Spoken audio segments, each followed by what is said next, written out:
Sekte Aghori. Sekte ini salah satu dari sekian banyak aliran-aliran, kepercayaan dan ritual di India.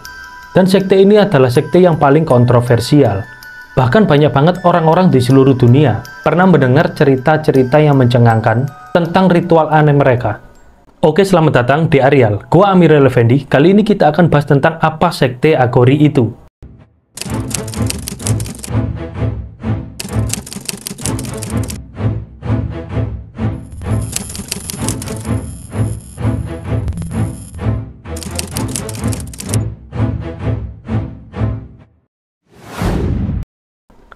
Aghori ini adalah sebuah sekte kecil dari tradisi Hindu Saivisme yang berada di kota Varanasi, India. Kota yang ada di pinggiran Sungai Gangga. Ajaran mereka basicnya menyerap ajaran Hindu dan mereka ini memuja Dewa Siwa, dewa perusak alam semesta. Dan walaupun ajaran mereka nyerap ajaran Hindu, tapi tetap aliran mereka ini sama sekali nggak diakui sama penganut agama Hindu lainnya. Aghori memuja Dewa Siwa dalam bentuknya yang paling radikal atau disebut sebagai Bhairava. Mereka itu juga dikenal karena gaya hidup dan praktek spiritual mereka yang sangat ekstrim, cuy. Mereka seringkali melibatkan meditasi di tempat-tempat pemakaman. Bahkan ada juga yang percaya kalau iman mereka bisa lebih kuat dengan melakukan sebuah ritual, yaitu memakan jenazah yang ada di pemakaman itu. Dan parahnya lagi, cuy, mereka percaya dengan makan jenazah orang lain, mereka bisa lebih dekat dengan Tuhannya. Dengan cara itu mereka bisa mendapat kemudahan dalam menjalani hidup. Apa nggak ada cara lain selain memakan daging manusia? Terus apa bedanya dengan suku kanibal kalau gitu? Nama Aghori ini berasal dari kata Sanskerta, yaitu Agora, yang berarti tanpa rasa takut, atau bisa juga berarti tidak mengerikan. Tujuan utama sekte Aghori adalah mencapai pencerahan spiritual yang melalui pelepasan dari segala keterikatan segala bentuk duniawi, dan penolakan terhadap dualitas, moralitas, seperti baik dan buruk. Mereka mempercayai kalau segala sesuatu di dunia ini, baik yang dianggap murni maupun yang dianggap najis, adalah manifestasi dari Dewa Siwa yang memiliki potensi spiritual yang sama. Sekte Aghori ini diperkirakan muncul pada abad ke-14 atau abad ke-15 di India. Sekte ini didirikan oleh seorang mistikus dan yogi pada abad 17 yang bernama Baba Kinaram. Para pengikut sekte ini menganggap kalau Baba Kinaram adalah reinkarnasi Dewa Siwa dan memainkan peran penting dalam penyebaran ajaran. Dalam legenda Aghori, Baba Kinaram memperoleh pencerahan spiritual saat ia berusia 12 tahun. Setelah ia bertemu dengan guru spiritualnya yang bernama Dattatreya. Dattatreya ini yang dianggap sebagai perwujudan 3 dewa utama Hindu, yaitu Brahma, Wisnu, dan Siwa. Nah, dari situ, Baba Kinaram mengabdikan hidupnya untuk mempraktikkan dan menyebarkan ajaran Aghori tersebut. Di Chaurasi, dekat kota Varanasi, India, terdapat kuil yang menjadi pusat spiritual bagi para pengikut sekte Aghori ini. Aghori memiliki pandangan dunia yang unik dan seringkali bertentangan dengan norma-norma sosial. Mereka itu menganggap bahwa sesuatu yang ada di dalam semesta ini, cuy, adalah manifestasi dari Dewa Siwa. Maka dari itu, nggak ada perbedaan antara yang suci dengan yang najis, dan yang baik dengan yang buruk. Mereka menganggap semua sama, makanya dalam ritual-ritual mereka, sering dianggap tabu dan menjijikan oleh masyarakat umum. Seperti penggunaan abu mayat, meditasi di atas tubuh orang yang sudah mati. Mereka melakukan itu karena sekte Aghori ini mempercayai dengan melampaui dualitas moral dan duniawi.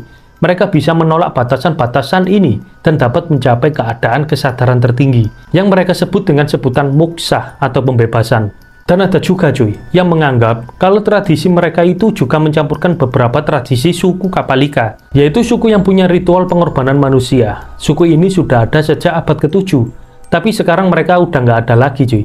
Nah, tentang praktek spiritual Aghori yang dibilang sangat ekstrim buat masyarakat umum. Namun buat Aghori sendiri ini tuh kayak bagaimana cara mereka mengatasi ketakutan dan ketertarikan duniawi yang menghalangi jalan menuju pencerahan. Walaupun sekte Aghori ini berakar dari tradisi Saivisme, yaitu salah satu cabang utama Hindu yang memuja Dewa Siwa sebagai dewa utama. Namun cara pendekatan mereka terhadap spiritual sangatlah berbeda dari praktek Hindu pada umumnya. Yang dimana sementara sebagian besar umat Hindu menghindari tempat-tempat pemakaman dan hal-hal yang dianggap tidak suci. Tapi tidak dengan sekte ini. Mereka justru mencari tempat-tempat tersebut sebagai sarana untuk meditasi dan ritual mereka. Bukan itu saja, Aghori malah dianggap sebagai pemberontak dalam tradisi Hindu. Mereka menolak hierarki kasta, norma sosial, dan ritual yang seringkali menjadi ciri khas agama Hindu. Tapi sebagai gantinya, mereka menekankan pengalaman langsung dengan Dewa Siwa melalui meditasi tapasya atau pertapaan. Hubungan mereka dengan tempat pemakaman itu menjadi salah satu aspek yang paling mencolok dari kehidupan sekte ini. Mereka menganggap tempat pemakaman adalah tempat yang penuh dengan energi spiritual dan merupakan perwujudan dari siklus kehidupan dan kematian. Mereka percaya itu akan membantu mengurangi ketakutan dan kematian. Ritual sekte Agori yang tidak biasa ini seperti meditasi di atas tubuh yang sudah mati, penggunaan abu jenazah, bahkan ada juga termasuk laporan tentang kanibalisme. Namun ada juga beberapa masyarakat India yang mempercayai kalau Agori ini mempunyai kekuatan spiritual yang besar, seperti memberikan berkah dan mengusir roh jahat. Sampai-sampai ada yang meminta bantuan ke sekte Agori ini, cuy. Namun kebanyakan mereka meminta tolong untuk menyelesaikan masalah hidup mereka seperti menyembuhkan penyakit atau kutukan. Nah, dengan semua penampakan dan ritual mereka yang sejujurnya emang nyeremin dan sangat ekstrim buat masyarakat umum, ya wajar dong kalau orang-orang pada banyak yang takut sama penganut Agori ini. Tapi kalau menurut Manotakar, di bukunya yang berjudul Agori Biographical Novel, kalau suku ini sebenarnya adalah orang yang sederhana, yang hidup dengan alam, mereka tidak menuntut apapun itu.